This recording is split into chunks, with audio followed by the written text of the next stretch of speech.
Julgados e comentados. A jurisprudência sob a ótica do Ministério Público. Uma produção Ministério Público do Paraná.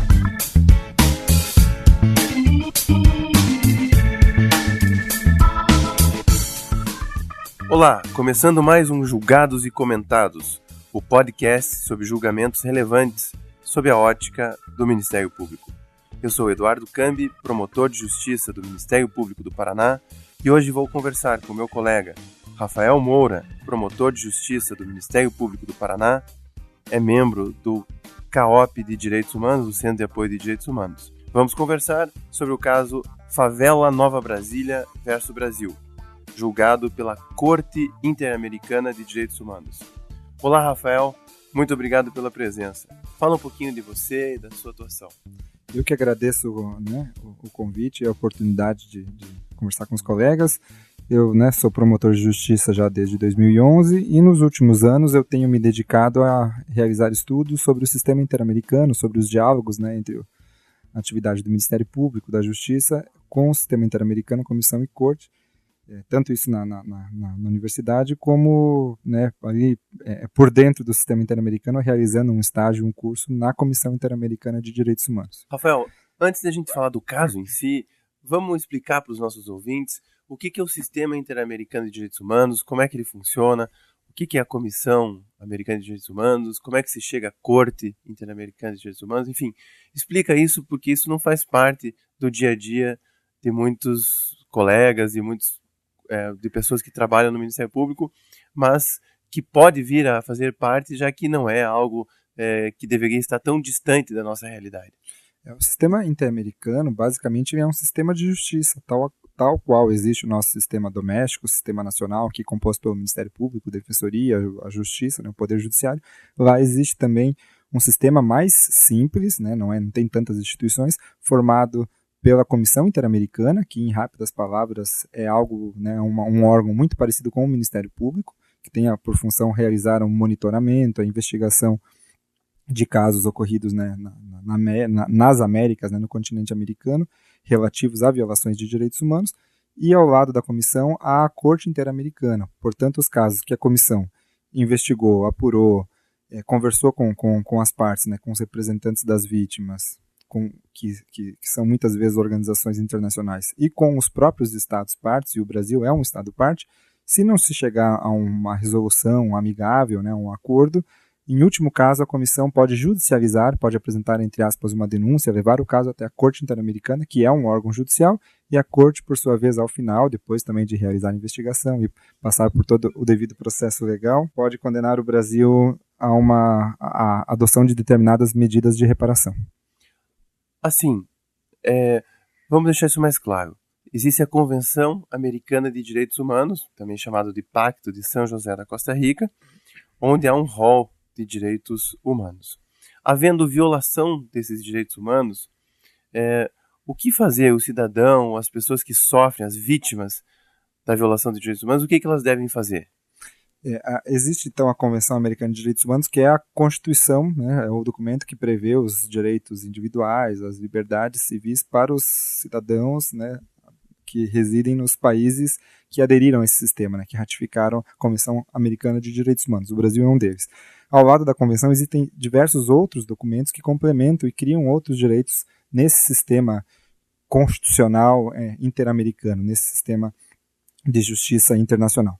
E, portanto, um cidadão que sofre alguma violação ao seu direito, ele, em primeiro lugar, tem que buscar se socorrer da jurisdição interna, da jurisdição doméstica, e em casos em que não houver uma medida satisfatória de reparação aos seus direitos, em caso em que a justiça se mostrar imparcial, insuficiente, excessivamente morosa, ou seja, que o caso não tenha sido resolvido na esfera doméstica, e que tenham sido esgotadas as tentativas de resolução na esfera doméstica, é possível ao cidadão diretamente, até mesmo sem advogado, sem assistência de uma assistência jurídica, levar o caso à apreciação da Comissão Interamericana de Direitos Humanos. E a comissão aí vai deflagrar um procedimento, caso aceite a petição a ela enviada, e esse procedimento será tocado, chegando, em últimos casos, até mesmo a uma condenação do Estado membro, ou seja, no nosso caso, uma condenação do Brasil. Além do indivíduo que sofre a violação, vamos falar agora um pouquinho do Ministério Público. O Ministério Público, que tem entre as suas atribuições constitucionais a obrigação de defender os direitos humanos, uma vez que ele não consiga no próprio país fazer uma integral defesa desses direitos, é possível ir até a Comissão Americana de Direitos Humanos para tentar, no plano internacional, conseguir algo que não foi conseguido aqui no Brasil? Essa é uma questão bem interessante. Primeiro, até vou fazer uma reparação a respeito do que eu falei. Não é a vítima ou os familiares da vítima que têm legitimidade para buscar a Comissão Interamericana e levar à apreciação da Comissão Interamericana algum caso, né, de violação de direitos humanos. Senão, qualquer cidadão, qualquer pessoa, mesmo que aquela pessoa que não tenha uma relação, segundo a Convenção Americana de Direitos Humanos, qualquer pessoa pode levar um caso à apreciação da Comissão Interamericana. Não é necessário esse vínculo, né? Não é necessário uma procuração, né? Não é necessário uma relação jurídica. Portanto, se a todo cidadão cabe essa possibilidade, né, tem essa legitimidade para levar os casos à comissão, também o promotor de justiça, o membro do Ministério Público, obviamente também tem, porque o membro do Ministério Público também é um cidadão, né, é um cidadão interamericano, é um cidadão brasileiro que faz parte desse sistema regional de proteção.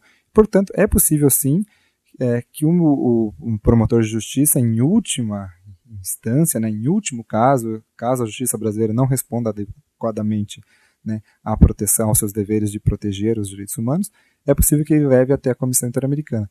Agora, eu faço uma ressalva de que o membro do Ministério Público, ao mesmo tempo em que ele é cidadão, e portanto tem esse direito de acionar a Comissão Interamericana denunciando o Brasil em função de uma violação, ele também é integrante do Estado brasileiro.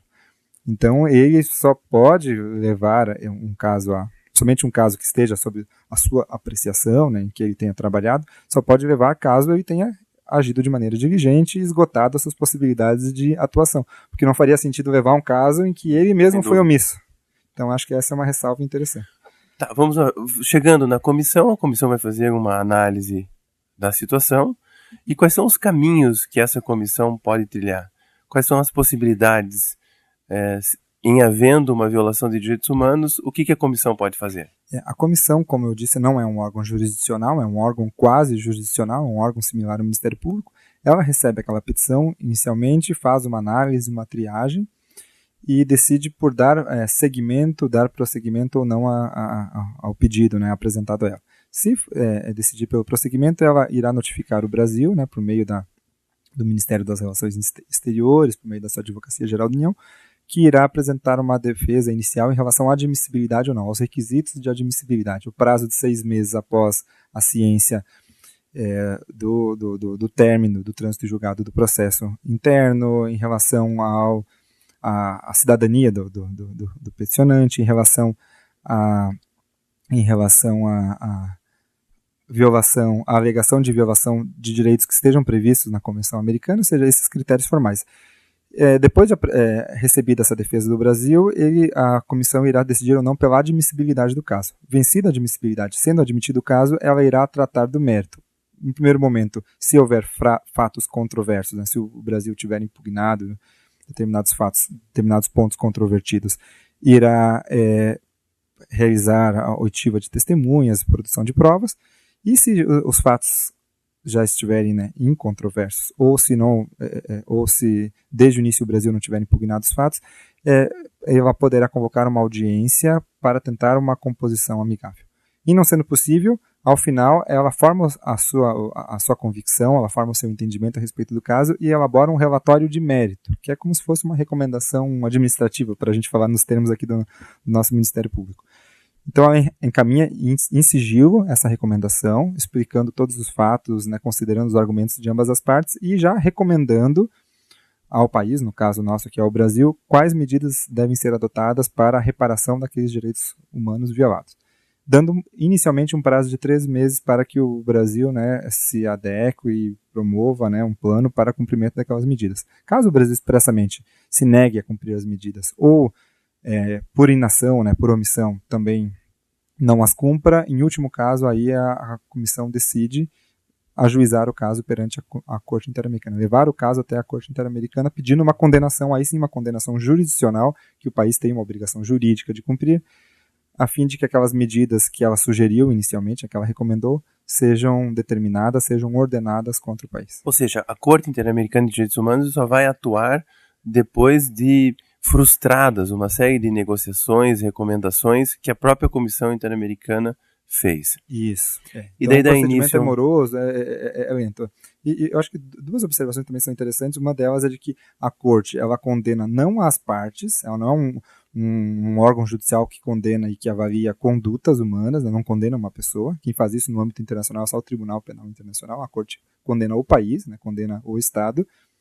Obviamente, essa condenação contra o Estado pode gerar efeitos indiretos contra uma pessoa. Por exemplo, condenar o país porque não investigou de maneira adequada, não processou de maneira adequada um autor de uma violação de direitos humanos. Se condena o país, e o país, em dando cumprimento a uma medida, pode, aí, na sua esfera interna, processar criminalmente uma pessoa e puni-la. Então, essa é a primeira observação. E a segunda é de que, como o procedimento é muito demorado, é muito moroso, tem que cumprir todas essas etapas, existem possibilidades de abreviar, de conseguir medidas cautelares, que são chamadas ou medidas cautelares perante a Comissão Interamericana ou medidas provisionais perante a Corte Interamericana. Isso durante já a tramitação do caso ou em casos extremos, até mesmo antes de ser iniciado um procedimento perante o sistema interamericano, é possível já ser iniciado ali o procedimento ou se chegar ao sistema interamericano solicitando-se uma adoção de uma medida provisional ou uma medida cautelar. Seria uma espécie de uma tutela de urgência. Uma tutela de urgência, isso. Em caso de graves riscos e cumprindo-se alguns requisitos previstos, bem similares ao da nossa jurisdição interna, é possível já que se obtenha uma medida, né, de reparação ou uma medida de precaução para que se evite a reiteração de violação de direitos humanos. Uma vez que a questão chega à Corte, depois do Estado não observar as recomendações, depois da comissão verificar que houve grave violação de direitos humanos, esse processo tramita e vai ser concluído com um acordo, com uma decisão colegiada da Corte. E sendo o Estado o legitimado passivo desse processo, quais são as possíveis implicações de uma condenação do país perante a Corte Interamericana de Direitos Humanos? As implicações jurídicas diretas são, né, o cumprimento das medidas previstas, né, na Convenção e medidas que são ali esmiuçadas pela Corte nos seus julgados, né, que são, ou seja, standards, né, linhas de atuação que já foram consagradas na jurisprudência. As mais comuns são o pagamento de indenização às vítimas ou familiares das vítimas, né. Há também a previsão de que haja uma investigação eficaz, né, contra autores de graves violações de direitos humanos, portanto que a polícia ou um órgão imparcial, que pode ser o Ministério Público, realize uma investigação efetiva, eficaz, imparcial, e que, portanto, né, com chances de que haja uma condenação e que se busque a verdade a respeito dos fatos. E também há outras medidas, por exemplo, como a de alterar políticas públicas, alterar condições que geraram aquelas violações, né? Por exemplo, alteração de leis, alteração de normativas administrativas, mudança de posturas, inclusive jurisprudenciais internas, para evitar a ocorrência e repetição daquelas violações.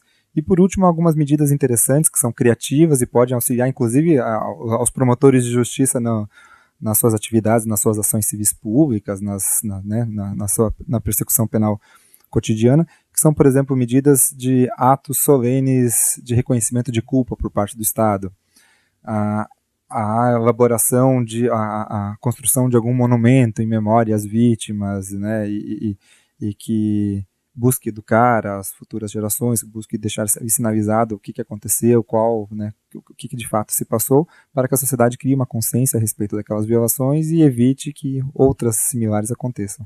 Ou seja, essas decisões não são meras exortações morais ao Estado. Afinal de contas, o Estado é signatário do Pacto de São José da Costa Rica e, portanto, se vincula a essa decisão. Isso. A comissão tem o poder, né, de recomendar, tal como o Ministério Público. A Corte é um órgão jurisdicional. Então, ela tem o poder de interpretar e aplicar, por último, os termos da Convenção Americana de Direitos Humanos e de outros tratados. E o Brasil expressamente aderiu à Corte Interamericana e se sujeitou à jurisdição, né, às decisões da Corte Interamericana. Portanto, as sentenças da Corte Interamericana têm um poder jurídico tão forte quanto as sentenças judiciais transitadas e julgadas do México. A diferença é que não existe uma mano militar, não existe uma polícia internacional que venha ao Brasil ou venha contra um Estado para fazê-lo cumprir uma decisão internacional. Porém, apesar de não existir essa mano militar, essa força, né, essa força prática, essa força policial internacional, toda a normativa, né, que da Comissão Americana e dos decretos, né, pelos quais o Brasil aceitou essa jurisdição, elas não deixam dúvidas a respeito de que é jurisdicional a atuação da Corte Interamericana. E, portanto, o descumprimento, né, uma omissão em cumprir uma determinação da Corte Interamericana, resulta num ato antijurídico, né, resulta numa falha da jurisdição. Portanto, o Brasil, no geral, tem que cumprir, e eu até digo mais, não apenas não tem que cumprir apenas o dispositivo nos casos em que o Brasil foi parte e que o Brasil foi condenado, senão tem que também cumprir, né, os precedentes que são obrigatórios, né, os precedentes e as razões de decidir que surgiram em outros casos, em casos inclusive relacionados a outros países e que tenham, né, de maneira relevante similaridade com os casos que estão aqui em tramitação no Brasil em geral. Então o Brasil tem que cumprir inclusive os precedentes. Estou conversando com o Rafael Moura e depois do intervalo nós vamos abordar em detalhes o caso Favela Nova Brasília versus Brasil. Até mais.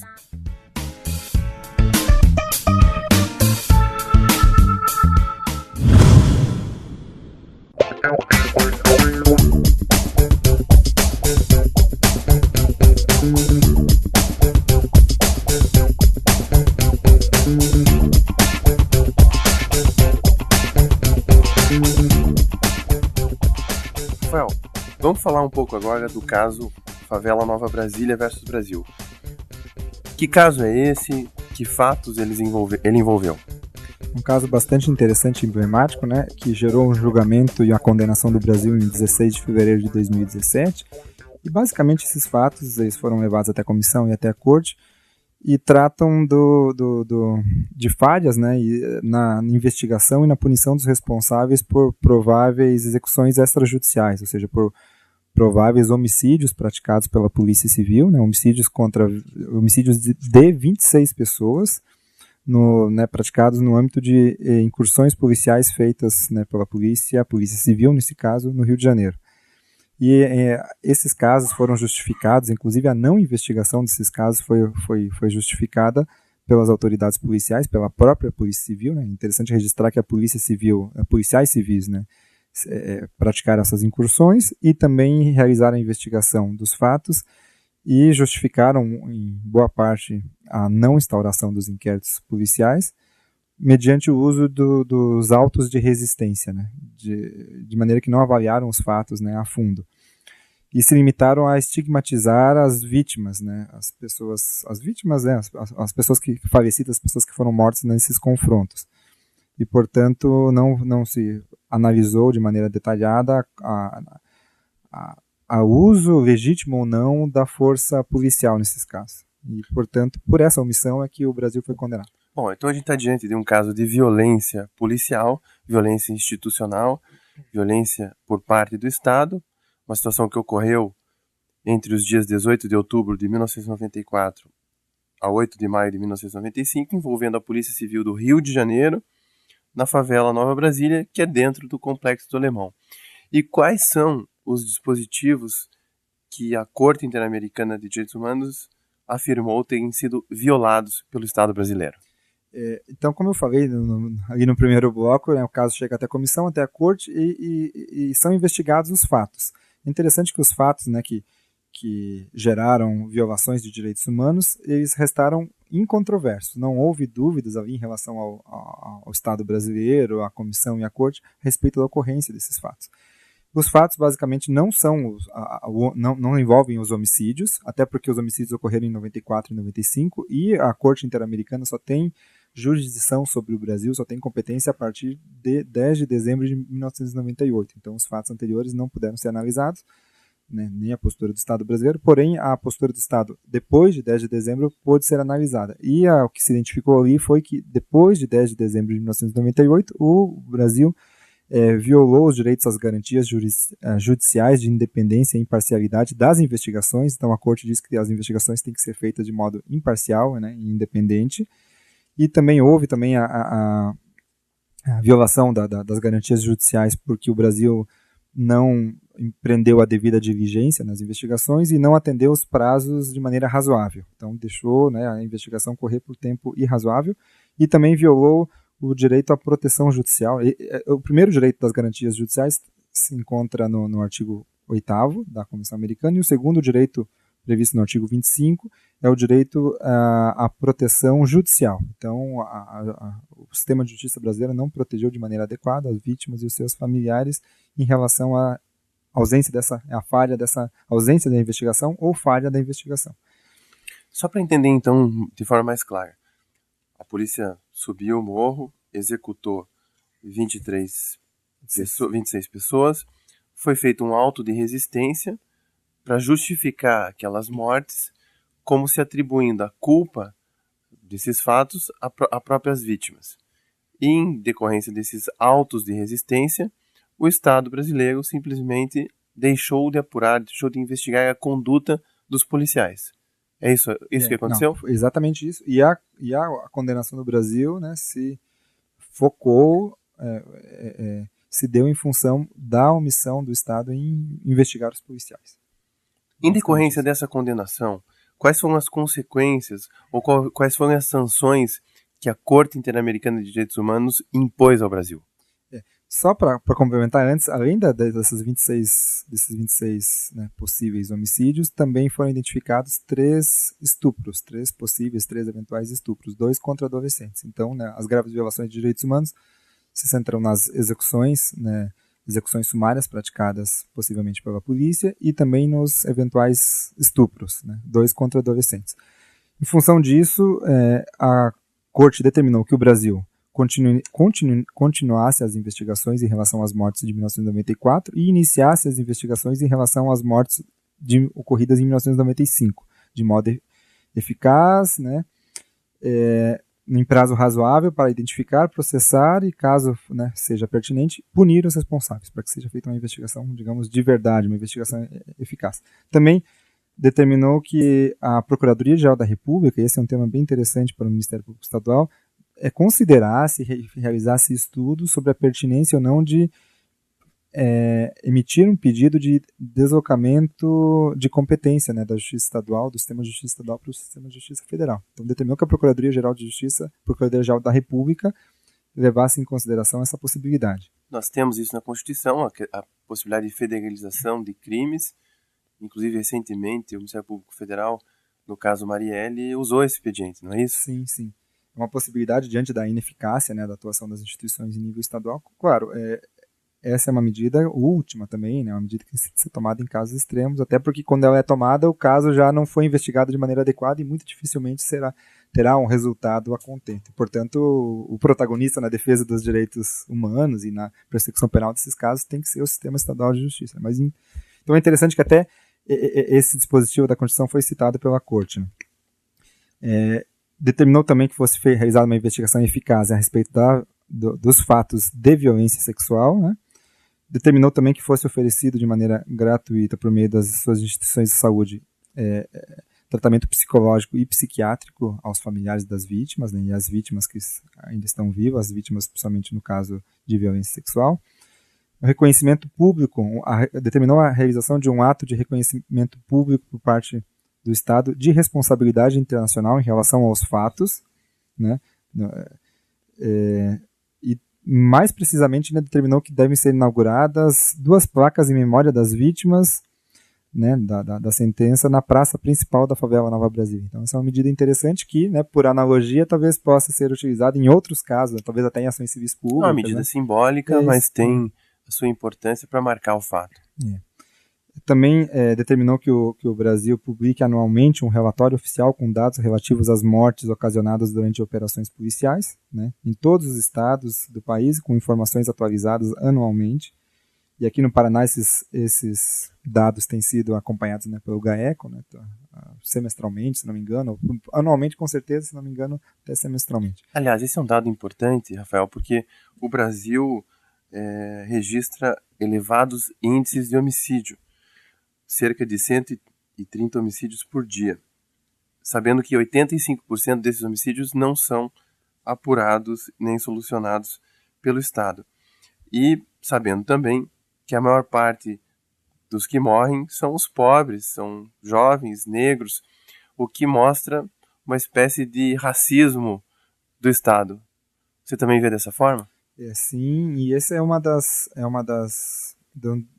dos indicativos explícitos do racismo estrutural ou racismo institucional, né, segundo muitos autores, que é um conceito que foi criado nos Estados Unidos e na Inglaterra que identifica um tratamento desigual por parte das instituições em relação a determinados grupos raciais. E esse tratamento desigual é dado muitas vezes em função, né, da raça. E no Brasil os dados indicam que, em relação à população negra, há um tratamento mais rigoroso, há um tratamento desproporcional em diversas políticas públicas, e uma delas é em relação, né, à atuação policial, até mesmo em relação à violência policial, né, que é destinada de maneira mais rigorosa contra a população negra. Ou seja, em outras palavras, a gente poderia dizer que esses favelados seriam rotulados como bandidos e seriam inimigos do Estado, justificando uma espécie de um direito penal do inimigo que justificasse a violência policial.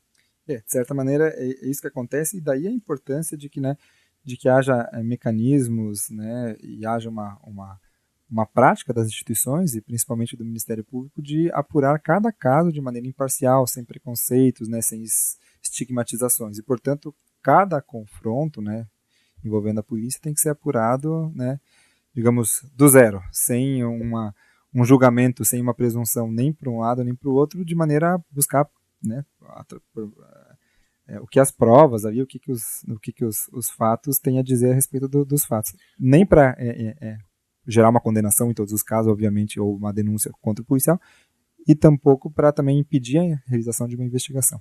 Ou seja, para a gente ir um pouquinho na filosofia, na sociologia, lembrar um pouco do conceito de biopolítica do Foucault ou de necropolítica do Achille Mbembe, ou seja, o Estado não pode decidir quem morre e quem vive.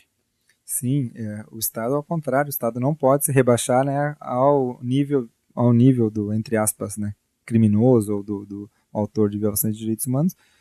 Obviamente, dentro do devido processo legal, tem que buscar de maneira eficaz, né, punir os autores de graves violações, porém não pode se colocar, né, ao nível, se baixar. Agentes estatais não podem se rebaixarem ao nível de quem pratica execuções sumárias, de quem mata, até porque se fizer assim pode se tornar um monstro que ele visa combater, né, com o argumento de impedir a violência, e pode se tornar e promover até mais violência do que o investigado, do que o autor do ilícito inicial.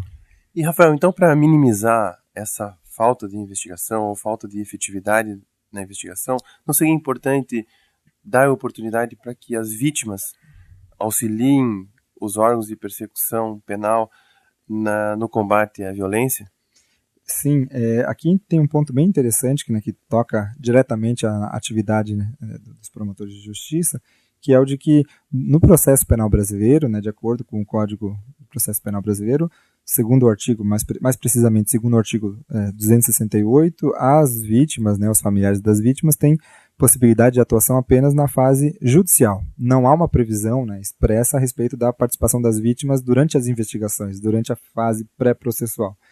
E levando em consideração essa realidade, a Corte, neste caso, né, do Favela Nova Brasília, determinou que o Brasil adotasse medidas legislativas, né, por meio do Poder Legislativo, ou de outra natureza, necessárias a permitir às vítimas, né, de delitos ou seus familiares, medidas para que elas participem de maneira formal, né, de maneira expressa, das investigações conduzidas pela polícia ou pelo Ministério Público, né, com amplo acesso, né, a investigação, com capacidade de agir e inclusive com capacidade de sugerir determinadas diligências e de aportar, de trazer documentos, né. Obviamente que o presidente da investigação, o presidente do inquérito policial ou do procedimento investigatório criminal não tem a obrigação de acatar, né, de todas as sugestões, mas tem que levá-las em consideração.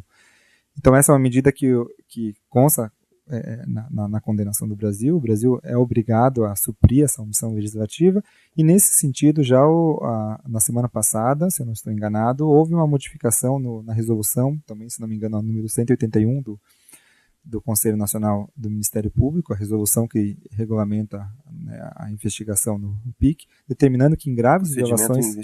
Procedimento investigatório criminal conduzido pelo Ministério Público, no sentido de que em casos de graves violações a direitos humanos, deve o promotor de justiça levar em consideração as sugestões, as informações trazidas pelos familiares das vítimas, e também, em caso de arquivamento, deve notificar os familiares das vítimas, sempre que possível, obviamente. Haverá casos em que os familiares não poderão ser identificados, né, será difícil esse contato, mas sempre que possível que sejam tomadas essas diligências.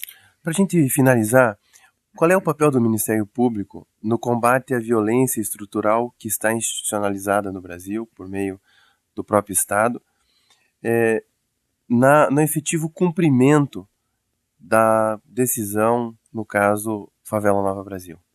O papel do Ministério Público que é central, né? Inclusive, esse caso, né, gerou a criação de um grupo de trabalho por parte do Ministério Público do Estado do Rio de Janeiro, coordenado por Procurador de Justiça, coordenado por Procurador de Justiça e com integrantes, vários promotores de justiça, porque ao Ministério Público sobre o Ministério Público repousam diversas atribuições, diversas tarefas a serem cumpridas, desde a investigação, né, deste caso em especial, né, da apuração desses homicídios, desses estupros, como também em relação à adoção de políticas, né, de segurança pública e de políticas do sistema de justiça que sejam, né, eficazes, né, como diz a Corte a todo momento, para identificar as violações de direitos humanos, os crimes, mas ao mesmo tempo que sejam também devidas, proporcionais e respeitem os direitos humanos. Então, acho que o desafio sempre que o Ministério Público tem que buscar equilibrar é garantir a eficiência, garantir a eficácia e o integral respeito aos direitos humanos. Como você disse, e é importante a gente salientar, esse é um precedente, porque os casos de violência por parte da polícia continuam a existir, estão no noticiário a todo momento. O caso Favela Nova Brasília, e não Nova Brasil, como eu falei, Nova Brasília, é paradigmático para a atuação do Ministério Público na defesa dos direitos fundamentais. Quero te agradecer, Rafael, por estar conosco, dizer que foi uma honra e que vai ser o primeiro de outros casos da Corte Interamericana que nós vamos discutir. Também agradeço a oportunidade e me coloco à disposição dos colegas, né, no Centro de Apoio de Direitos Humanos para, né, trabalhar esses precedentes do sistema interamericano e também, se for o caso, ajudar os colegas a levar casos, né, que não sejam possíveis de ser resolvidos na esfera doméstica, aqui no nosso sistema de justiça, levar esses casos até a Comissão e até a Corte Interamericana. Obrigado. Eu quero agradecer também a todos os ouvintes e convidá-los para mandar dúvidas e sugestões para a elaboração dos próximos episódios. Mande as suas sugestões para o nosso e-mail ou para as nossas redes sociais. Os contatos estão na descrição do episódio. Muito obrigado e até a próxima.